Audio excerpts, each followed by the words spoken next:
So obviously when it comes to elections, your job right now, one of the biggest questions is always going to be security right now. So what measures are currently in place to assure the security of the ballot? Oh, right now, multiple layers of physical and cybersecurity. So on the ballot side, we make sure that the tabulation systems, those things that actually count the ballots, are never connected to the internet. And we use paper ballots in our state. We're vote by mail. And that's a real good security measure, because if anything ever is called into question, we can go back and recount the paper ballots. And then on the other side, the voter registration side, we have a statewide connected system that went up in right before the primary, and we've used once, and we'll use statewide for the first time this election. And that allows for real-time connectivity for the 39 counties, and it also has a much higher level of security than we had before the system went live. How would you say our system of security compares to other states in the country? Right now, I'd say we were probably one of the leading states, mostly because we started a project to modernize our system about 5 years ago. So when 2016 happened and Congress gave us money to secure our defenses, or secure the defensive line of our cyber systems, we were able to take advantage of that and really move it to the 21st century. What's going to be the biggest challenge security-wise this election? Oh, there are many. One of the first things is just making sure that all of the users of our system are logging in on whitelisted computers, which are computers that we know that they belong to the system, using multi-factor authentication. These are all kind of measures that we added. But I think the biggest risks are, one, influence campaigns on the internet. People are using social media in ways to advance a political agenda, but we're also seeing bad actors from other countries coming in and pretending to be Americans and starting kind of quite frankly really heated discussions that just divide us. I think that erodes public confidence in our election. And then I think the other real big risk is just physical security. We had an incident yesterday in Douglas County where they received an envelope with white powder in it and had to shut down the courthouse today, in fact, just to make sure everything was safe, and they're doing an investigation. So it operates on multiple levels. Now you mentioned the computers, the whitelist computers. That's for the ballot counters, right? It is. It's for our users on the voter registration system. Okay, so gotcha. Our 39 counties all tap into the statewide voter registration system called VoteWA. And before, they were using separate systems that interacted, and we just didn't have that really higher level of security. So now the only people that can get into our system are those people that have a pre-approved computer and have multi-factor authentication, meaning they're getting a code sent to them before they could get in the system. Now you mentioned 2016. What were some of the biggest lessons you learned from that election?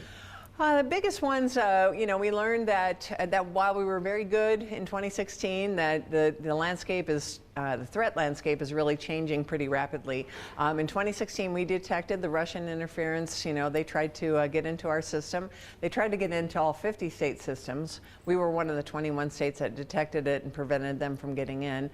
So we've just had to up our game, and we've had quite a bit of testing of our system. We've had the National Guard come in and do some pretty robust testing of our systems and made recommendations of vulnerabilities and improvements we could make. So I think the biggest takeaway is that we've got to be very we have to be very vigilant in trying to protect and defend our system. And when we do find a threat, or if in worst case scenario, if someone gets into our system, we have a response plan so we can have the resilient system that we need to respond. A lot of states across the country are seeing some pretty big changes now as a result of 2016. Will Washington voters notice any changes?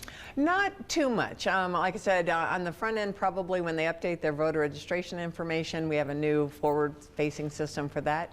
But by and large, we've been a paper ballot state and will remain a paper ballot state. In fact, probably moving to that even more in the 2020 session. I have some legislation that we're going to be dropping to eliminate any kind of return of email or fax ballots that we right now have for our overseas voters and military voters.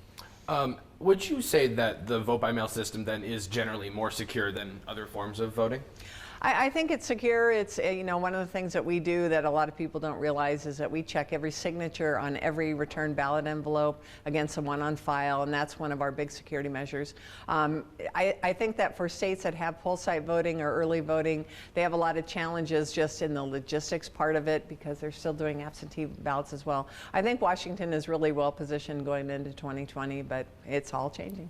Yeah. Are there any particular ways that you'll be preparing differently for 2020 than 2019, given the increased threat from the presidential attention? I think we're just ramping up our defenses. We're going to have the National Guard come in and do some more testing just to make sure we're ready. And every election between now and next November is really kind of moving up in terms of volume and traffic and our awareness. So, it's going to be a challenge, but we're up for it. When it comes to the Democratic presidential primary, Washington's going to be voting earlier this year than they have in the past. Yes. How will that affect things on your end? It really isn't any different. Our state's been performing a presidential primary since 1992. This is the first time the Democratic Party and the Republican Party are actually going to use the results for their delegate nomination to their national convention. So it's still a statewide election. I think this will be the highest turnout, and I think we're going to get more national attention. I think we're going to see more candidates swinging through Washington, which will be great. And we're early enough that we could actually affect some of the outcomes. So we're excited. Now, you mentioned high turnout as well. What are some of the things your office does to assure that turnout is high in Washington? Well, we see our job as providing as much information as possible. So the upcoming election in a couple of weeks, the cutoff, for example, the cutoff for online registration is Monday the 28th. So if you want to update your registration address or your name, please do it by Monday. And if not, you have to go in person to the county election office to do that. But for us, it's really supporting the county auditors and their operations, making sure that they're ready, and really kind of reminding them of the volume and just the traffic that they're going to see and the attention they're going to see. But we've started working on the presidential election probably 6 months ago. Yeah. Now, there's also, regarding turnout, something of a push around the country to make Election Day a holiday in order to make it so that especially working people have more chance to be able to vote. I'm curious, what are your thoughts on that?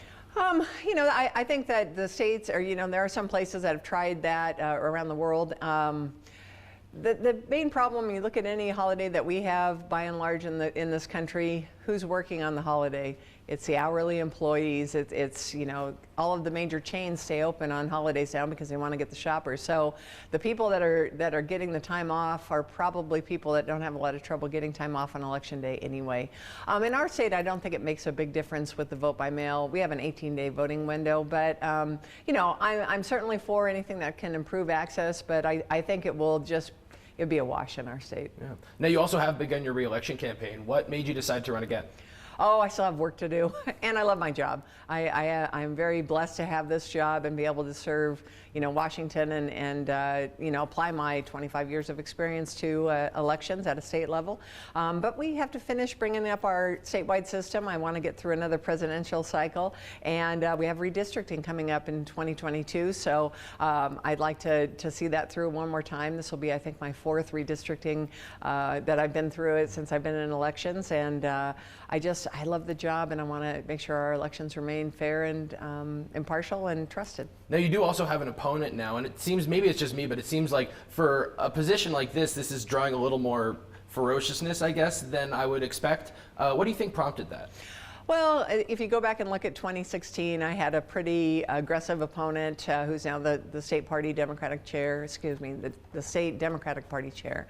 And, and it was a hard-fought race. Our race was very high profile. It was the most expensive Secretary of State race in the history of the office. We each raised almost $1 million.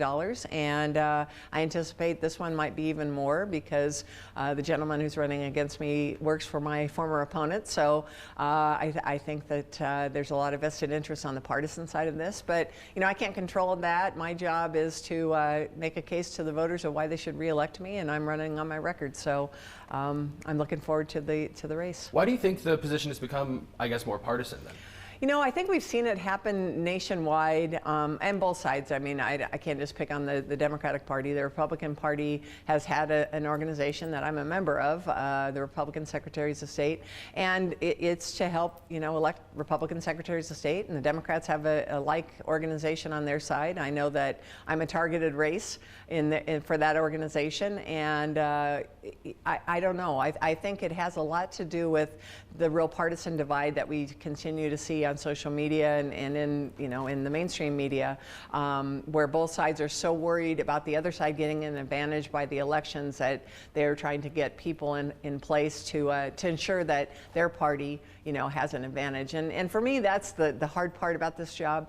I started in elections as the elections director in Thurston County, and I know it's really important to be the umpire in this role. And that hasn't changed in the 25 years I've done this job at the county level and at the state. My job is to make sure it's a fair, accessible, secure process. And I have to convince the most liberal Democrat to the most conservative Republican and everyone in between that those things held true throughout the election. And the minute people think I'm either trying to disadvantage the Democrats or trying to advantage my party, they lose their confidence in our elections. And that strikes at the heart of democracy. So I think it's really important for me to be nonpartisan in how I do my job. Yeah. So in that case, are you confident that Washington voters will choose a Republican for a statewide office again, considering that's pretty rare in this state?